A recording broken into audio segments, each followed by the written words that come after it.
আমি মুশতাক ফয়েজি। আপনারা আমাকে চিনেন না ভালোভাবে, ইউটিউবে আমার ওয়াজ শুনেছেন। আমার নামের সাথে লেখা আছে পীর সাহেব। আমার দাদা ফুরফুরা সিলসিলার একজন বড় পীর ছিলেন। আমার আব্বা ইন্তেকাল করেছেন দাদা থাকতে, এই জন্য দাদা থেকে সরাসরি আমি খেলাফত পেয়েছি।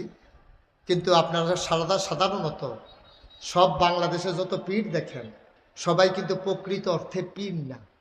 অনেকেই পীরা লিডার একটা নিজের ব্যবসা বানাই ফেলছে। এই পিসা বইয়া বইয়া থাকে, রিক্সাওয়ালায় টেহা দেয়, হগিন নিবেদি টেহা দেয়, সেই বড়াই বইয়া বইয়া সেই টেহা খায়।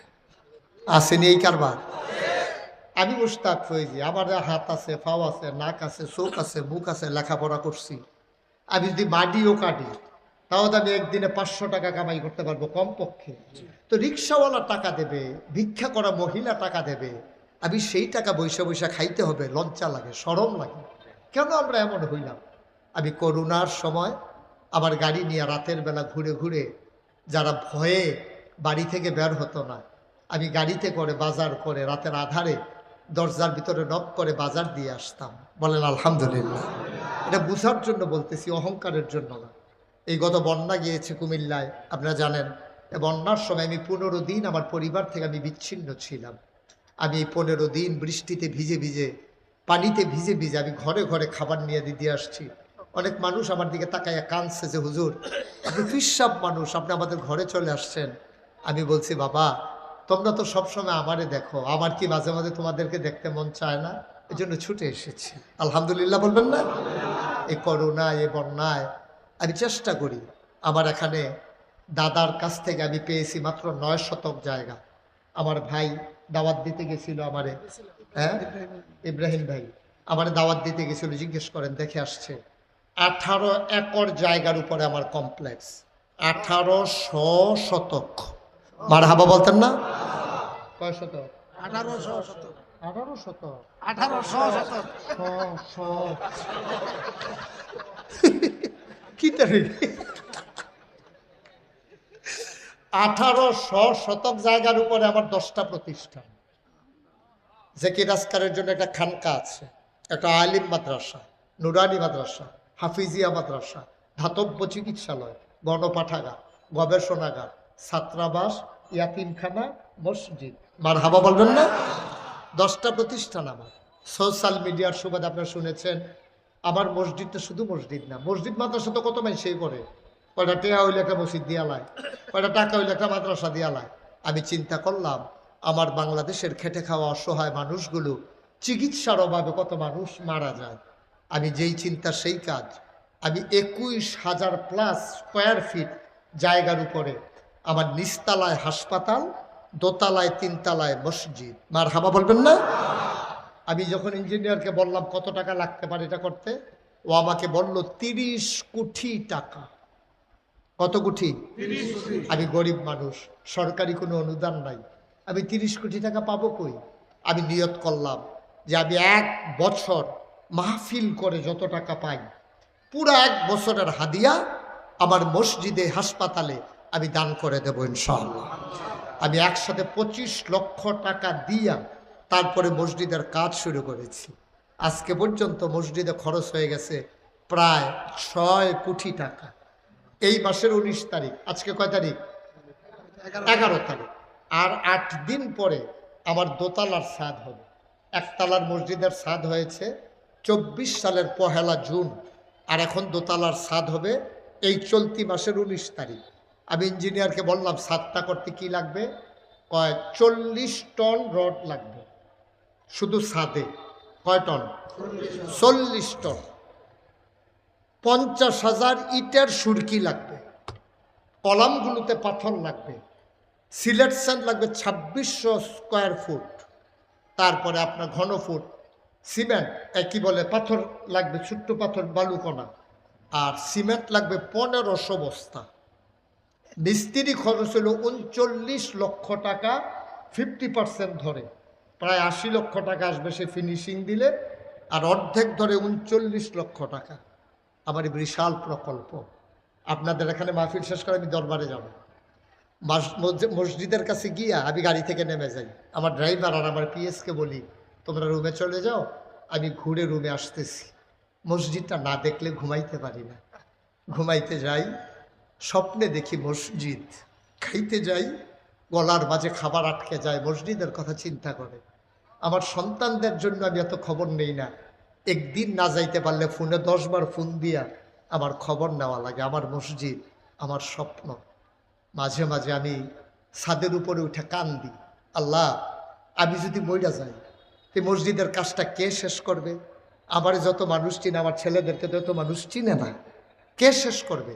আমি আল্লাহর কাছে কান্দি আর বলি, আল্লাহ আমার একটু হায়াত দাও, যেন মসজিদের কাজটা শেষ করে তারপরে যেন আমার মৃত্যু হয়। আমিন বলবেন না? গোপনে আরেকটা কথা কইছি, এটা কি কয়ে লিতা? কয়ে লিতা? গোপন কথাটা কয়ে দেবো। এইটা কোয়ার পরে নীরব গোপনে আল্লাহর লগে কইছি, আল্লাহ মসজিদ বানানোর পরে যদি তুমি মনে করো আমি কয়েক বছর ইমামতি করার দরকার আছে, তোমার মনে ধরলে করাইও, না হইলেও আমার কোনো আপত্তি নাই। আমিন বলবেন না? আমার এই মসজিদটা আমার একটা স্বপ্ন। নিচতলায় হাসপাতাল, দোতলায় 3 তলায় মসজিদ। ইব্রাহিম খলিল ভাই এখানে মাদ্রাসা কথা প্রাউড ফিল করছি। আলেমরা এমনই হওয়া উচিত। শুধু ইমামতি করবে, ওই ফজর, ওই জুহর, মাইদে ঘুমায়, খায়, আডে, শৈল বানায় না, এটা করবেন না। যে কোনো একজন ইমাম হয় একটা দোকান দিবেন, নাইলে একটা মাদ্রাসা করবেন, নাইলে একটা ব্যবসা দিবেন, নাইলে একটা পুকুর পত্তন রাখবেন, যে কোনো একটা কাজ করবেন, অথবা পার্ট টাইম চাকরি করবেন। ইমাম ফজর থেকে জোহর পর্যন্ত আমি আপনার দোকানের হিসাব রাখবো, আমারে কত দিবেন বলেন। আপনি শুধু শুধু নামাজ পড়বেন আর ঘুমাইবেন, খাইবেন আর জানালা খুলে রাখবেন, দাওয়াত আইয়ে নি, কি কারবার এটা? হ্যাঁ, কেন এটা করবেন কেন আপনি?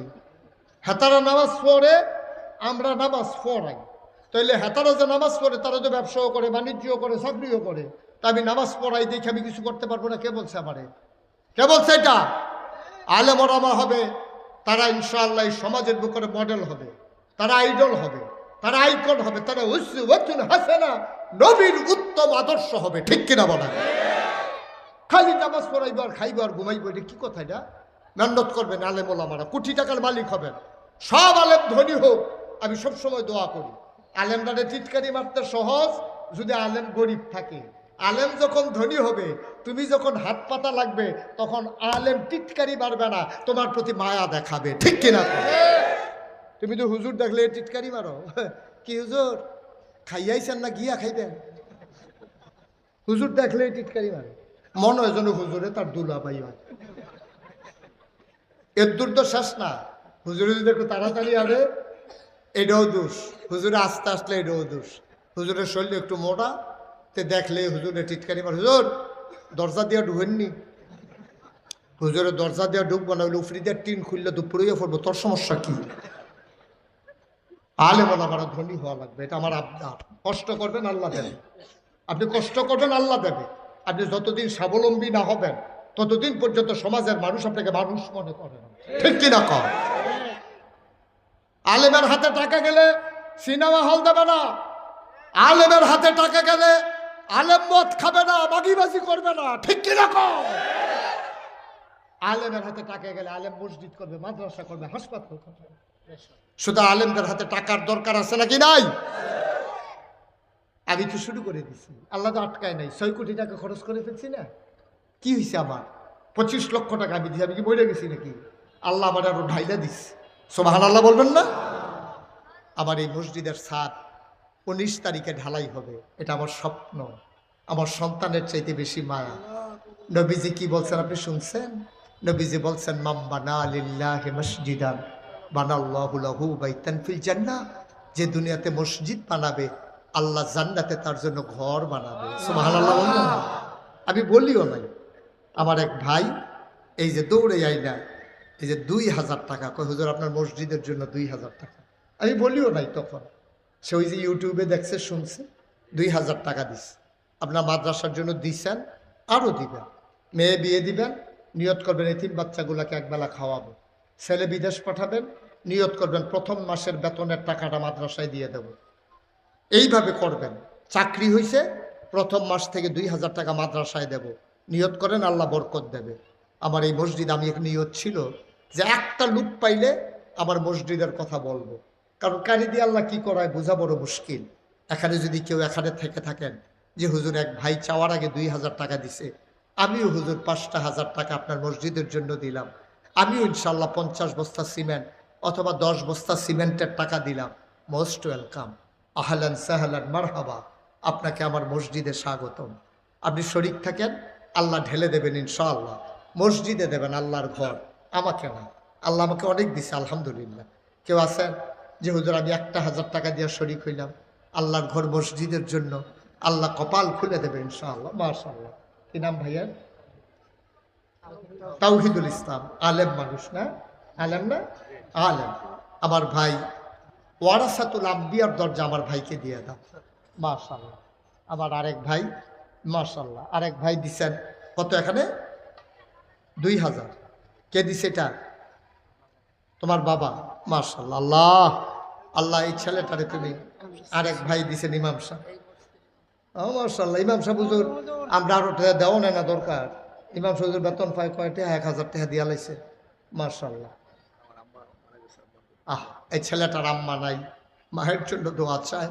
আল্লাহ মাশাআল্লাহ অনেক টাকা। এই যে দেখছে জহিরুল ইসলাম অনেক টাকা দিচ্ছে। আরেক ভাই 500 টাকা। মাশাআল্লাহ। ভাই মসজিদে এত মাশাআল্লাহ। ঠিক আছে। আমার এক লক্ষ্মী সোনা, আমার কিছু মাশাআল্লাহ ভাইজান, হ্যাঁ মসজিদের জমিনদাতা। তো তারা দিত না, দিব কেনা? বেড়াই তো নমুনা দেখছো নি? মাশাআল্লাহ। আরেক ভাই দিছে 1,500 টাকা। আল্লাহ তুমি কবুল করো। আল্লাহ আরেকজন ভাই 50 টাকা দিছে। দেন, আল্লাহ ঢাইলা দেবে। নিয়ে এই উঠতে বলি নাই তো বাবা, একটু দোয়া করবেন না? কি করবেন বাড়িতে গিয়া? 2 মিনিট বসেন। মসজিদে মানুষ 2 টাকা দিতেছে, আপনি 2 মিনিট বসলে কি হয়? কি হয়? আল্লাহ দেবে তো, আল্লাহ দেবে। এই যে ইমাম সাহেব হুজুরে টেহা আনতেছে খুঁজে খুঁজে, আপনি বুঝতে আছেন কিছু? হ্যাঁ মাশাআল্লাহ। আমার আরেক ভাই দিছেন, মাশাআল্লাহ। আরেক ভাই দিছে কিছু, মাশাআল্লাহ। তুমি উঠেন না, কেউ যাইয়েন না, আমরা দোয়া করব সবাই। আপনার চলে গেলে কিন্তু আমি 1 টাকাও নেব না, সবাই মিলে দোয়া করে দেবো, এটাই ভালো। একটু বসেন। মাশাআল্লাহ মাশাআল্লাহ। আরেক ভাই দিছেন কিছু টাকা। মাশাআল্লাহ মাশাআল্লাহ মাশাআল্লাহ। এক ভাইয়ের আব্বা ইন্তেকাল করেছেন, ভাইয়ের জন্য দিয়েছেন। মাশাআল্লাহ। আল্লাহ তুমি কবুল করো, আল্লাহ তুমি কবুল করো। মসজিদ তোমার ঘর। জি। হুজুরের আব্বা মারা গেছেন, মা অসুস্থ। উঠেন না, কেউ যাইয়েন না তো।